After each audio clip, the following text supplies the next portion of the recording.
Nós sabemos que em Provérbios, capítulo 20, versículo 1, a Bíblia diz: zombateiro é o vinho e escarnecedor o licor. A Bíblia não está inferindo aqui, dizendo que a embriaguez é escarnecedora, não. Ela está dizendo que a bebida forte escarnece a Deus. Aqui não tem para onde você fugir, porque há quem diga que Deus condena apenas a embriaguez, e eu quero recitar aqui esses versículos, amém? Então, no livro de Provérbios fala que o vinho é escarnecedor, propriamente a bebida forte. Você pode se perguntar assim, mas Jesus ele intitulou a Santa Ceia com vinho? Sim, de fato, Jesus intitulou a Santa Ceia com vinho. A palavra que está vinho no Novo Testamento, que é escrito no grego, é a palavra oinos. As pessoas olham o termo vinho e perguntam, vamos lá, mas se não era uma bebida alcoólica, por que a Bíblia não usou o termo suco de uva? Até porque esse termo, gramaticalmente, ele é um pouco errado quando ele é traduzido do grego, porque vinho nada mais é do que um fruto que vem da vinha, que vem da vide. Quando ele fala vinho, no grego, ele é usado tanto para a bebida fermentada, que é que se torna alcoólica, e para a bebida não fermentada. Então, a bebida que tem fermento é essa bebida que é alcoólica. Por exemplo, a cerveja é a cevada que fermenta, então ela se torna uma bebida alcoolizada. O vinho da mesma forma, você espreme a unha, o fruto da videira, ele sai ali o vinho. Se você deixar com que ele fermente, ele vai se tornar alcoólico. Mas se ele não fermentar, ele é um puro suco de uva. Mas eu vou te provar isso e eu gosto assim dessa forma. Porque você pode dizer assim, não, mas isso é uma alusão que você criou na sua mente. Não é. Porque tanto autores bíblicos como autores seculares usam o termo oinos, vinho, para bebidas que não são alcoólicas. Por exemplo, Anacreontes, Pápias, Aristóteles. Pápias ele vai dizer o seguinte, olha, esprema o cacho de uva e deixe com que o vinho escorre. Então preste atenção, para uma bebida fermentar, ela tem que demorar, ela tem que ter um processo de fermentação, ou seja, ela demanda tempo. Se você pega um cacho de uva e espreme, o vinho que vai sair ali não é um vinho fermentado, é um vinho puramente suco de uva, como no latim, no português nós conhecemos dessa forma. Nós chamamos suco de uva, a forma correta deveria ser vinho. Aristóteles mesmo, ele vai dizer, olha, quando se esmaga as uvas, formam-se jarros de vinho. Então, se você acabou de espremer o cacho de uva, logicamente, o suco que vai sair ali é um puro suco de uva, é o puro vinho. Amém? Então, vamos lá. Para esclarecer aqui, se Jesus, ele intitulou a Santa Ceia, vamos lá. É usada o termo vinho, ok? A Bíblia diz, no livro de Mateus, que Jesus, ele cumpriu toda a lei. Jesus, ele cumpriu toda a lei, ou seja, Jesus, ele não teve nenhum ponto fora da curva. Tudo que a lei dizia, Jesus, ele cumpriu à risca, tudo que havia na lei. Amém? Jesus, ele intitulou a Santa Ceia no período de Páscoa. E no período de Páscoa, era proibido, ou Páscoa, ou festa dos pães asmos, ou seja, pão sem fermento. Para um judeu, era estritamente proibido um judeu colocar qualquer alimento fermentado na sua mesa. Não podia pão fermentado, não podia nada que tivesse fermento. Então, se Jesus, como diz a Bíblia, no livro de Mateus, Jesus, ele cumpriu toda a lei. E se a lei proibia um judeu de colocar alimentos fermentados na sua mesa, isso nos prova que quando Jesus intitulou a Santa Ceia, o vinho que estava na mesa, naquele período festivo, não era um vinho alcoólico, porque aquilo que torna um vinho alcoólico é o fermento.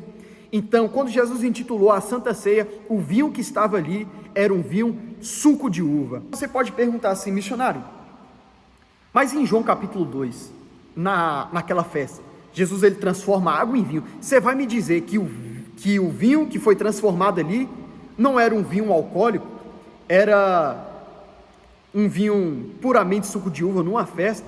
E eu quero dizer que sim, o vinho que Jesus transformou era um vinho não alcoólico. Eu vou te dar algumas explicações, são duas. Você vai tirar todas as suas dúvidas aqui, em relação a João capítulo 2. João capítulo 2 é o primeiro milagre de Jesus.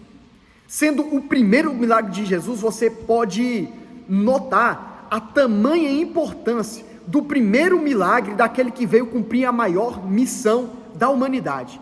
Então Jesus tinha que ter toda cautela com o seu primeiro milagre. Agora você imagina comigo, o primeiro milagre de Jesus multiplicar inúmeros litros de uma bebida alcoólica, correndo o risco dos convidados estarem embriagados, até porque quando acaba o vinho, a mãe de Jesus fala assim: mestre, o vinho acabou. Ou seja, quando ele diz o vinho acabou, isso nos mostra que os convidados já estavam bebendo, ok? E se os convidados já estavam bebendo, Deus multiplica mais, corria o risco muito fácil de embriagar os convidados da festa. E para o judeu, seja para quem for, até quem concorda com o uso do vinho, todos discordam com a embriaguez. Então imagina, o primeiro milagre de Jesus tivesse embriagado aquele povo, não teria veracidade a conduta de Jesus aqui na terra.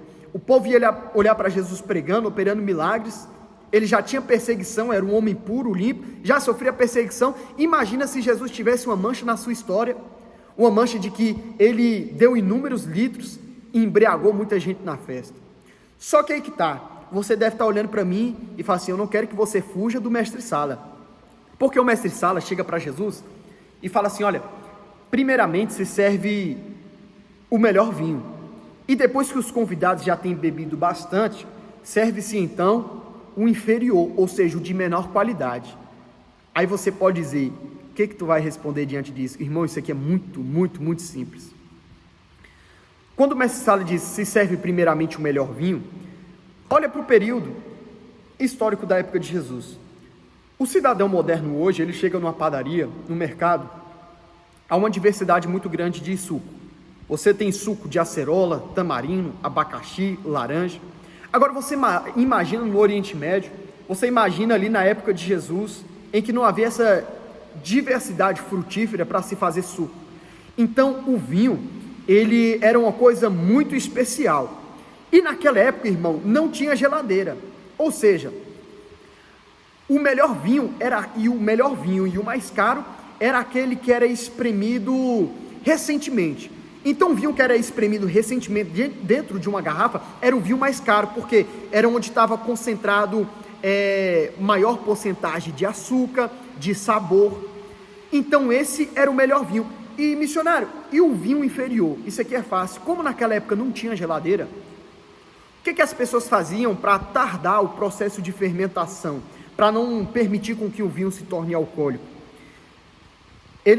Haviam duas formas. Eles colocavam o vinho em uma panela e eles colocavam ali ao lume. Então eles iam mexendo aquele vinho até ele se tornar uma espécie de mel. Quando ele se tornava uma espécie de mel, eles armazenavam em potes. E quem comprava esse vinho, que era mais barato, eles diluíam na água e ele era considerado um vinho inferior. Entende? Ou então, segundo o Talmud, para quem não sabe, porque o pessoal os judeus são assim assado, o Talmud é uma coletânea de estudos rabínicos, judaicos. E no Talmud, diz que o costume da época era as pessoas pegarem o vinho que estava prestes a fermentar e diluíam vários litros de água para tardar o processo de fermentação. Então esse era considerado o pior vinho. Mas o mestre Sala disse, mas tu preservaste o melhor vinho até agora. Jesus, ele transforma aquela água em vinho, acabou de ser transformado em vinho, é um vinho puro, é puramente suco de uva. Então, irmãos, era sinal de alegria. Infelizmente, a mente do brasileiro, a nossa cultura, que são pessoas festivas e que bebem muito, a gente costuma ter um certo olhar malicioso em relação a isso. Então as pessoas pegam citações em Salmos e elas colocam assim, o vinho alegra o coração. Aí você vai dizer assim, mas o vinho alegra o coração, então quer dizer do efeito, da embriaguez? Não, porque em todos os trechos da Bíblia em que diz que o vinho alegra o coração, ele está acompanhado de outra coisa. Um exemplo, o vinho e o azeite alegram o coração. Eu vou te perguntar, azeite tem algum efeito neural, algum efeito, alguma substância que cause uma embriaguez, como um vinho alcoólico, por exemplo? Não tem. Por que a Bíblia diz, o vinho e o azeite alegram o coração? Porque em uma época que você não tem tanto acesso a facilidades de alimento, se você tem um vinho na sua mesa, um suco de uva, concentrado em açúcar, Você tem vinho, ou você tem azeite, que serve para limpar ferida, para cozinhar, para acender as lamparinas da época, precisavam de combustão, eles colocavam azeite. Então, isso alegrava o coração, sinal de prosperidade, trazia alegria para casa. E um outro trecho diz: o trigo e o vinho faz bem ao homem, porque o trigo é pão. Amém? Então, eu creio que nessa parte você entendeu. Agora, para nós fazermos nossa conclusão, tem alguém que diz assim, olha, o apóstolo Paulo ele faz uma citação, tudo que eu vou citar aqui, eu vou colocar aqui, subscrever aqui no vídeo e vai ter na descrição. Paulo diz assim: não vos embriagueis com vinho, mas enchei-vos do Espírito Santo. Isso aqui é muito forte, muito interessante. Quando Paulo diz assim, não vos embriagueis com vinho, mas enchei do Espírito Santo, muitas pessoas pegam esse versículo e dizem assim, olha, Paulo não está falando da bebida, Paulo está falando da embriaguez.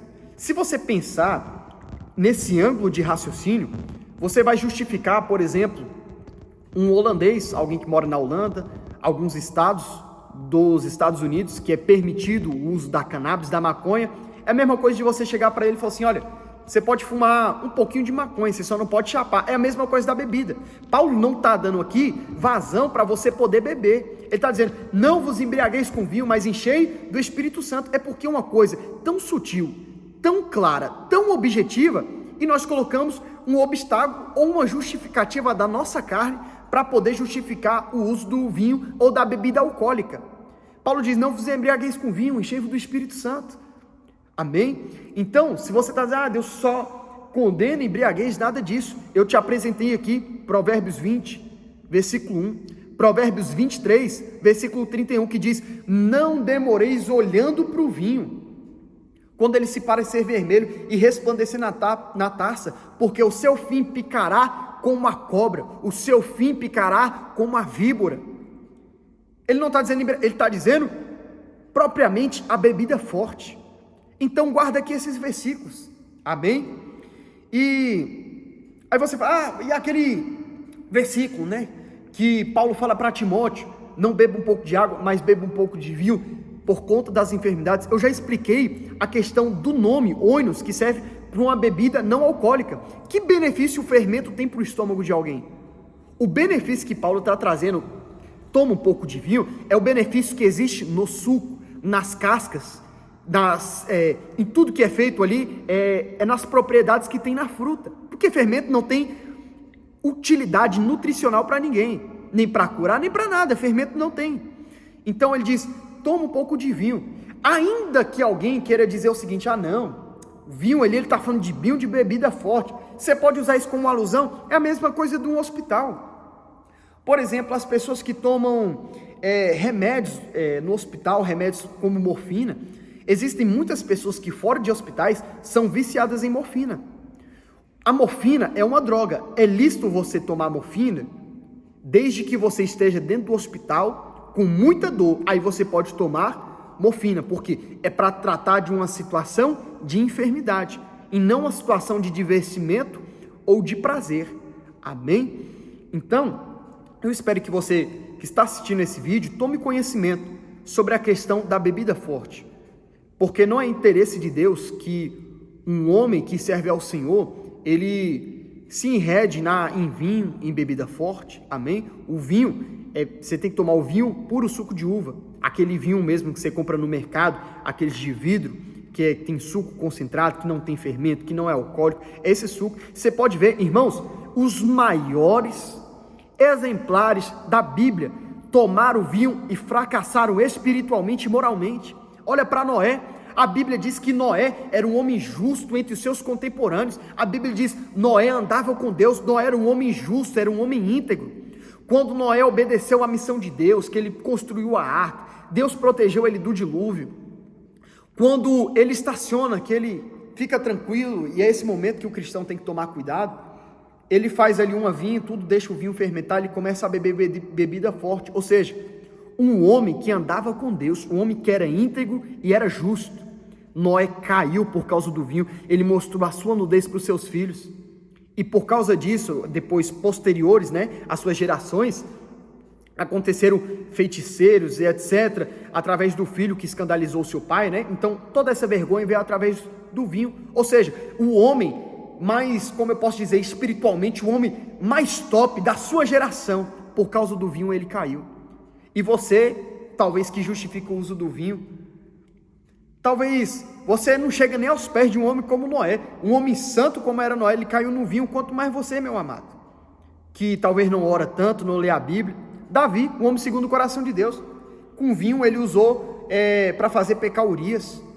Ele queria que o Urias dormisse com a mulher dele, para encobrir um pecado. Então, irmãos, onde entrou o vinho alcoólico, entrou destruição. Então, irmãos, é lícito para um cristão beber? Não é lícito. Convém para o cristão? Não convém. Eu afirmo aqui novamente, um homem de Deus, um servo do Senhor, não faz ingestão de bebida alcoólica. Se você quer ser alguém com santidade, com vida consagrada a Deus, através de tudo que foi exposto aqui, eu creio que foi sanado todas as suas dúvidas. E se você ainda tiver alguma dúvida, coloque aqui nos comentários, vou estar respondendo o comentário de cada um. E por favor, não se esqueça de se inscrever aqui no canal do Ministério Vencendo em Cristo. Amém? Eu me chamo João, sou missionário, servo de Deus, nós servimos aqui na igreja. E é isso aí, Deus abençoe sua vida, eu creio que possa, tudo aqui esteja esclarecido aí na sua mente, amém? Que o Senhor Jesus Cristo te abençoe. Amado Deus e querido Pai, alcance cada um desse vídeo, abençoe, ó Pai, abre a mente e o coração para compreender a Tua palavra, ó Pai, para ter uma vida reta diante da Tua presença, em nome de Jesus. Tenha um dia abençoado.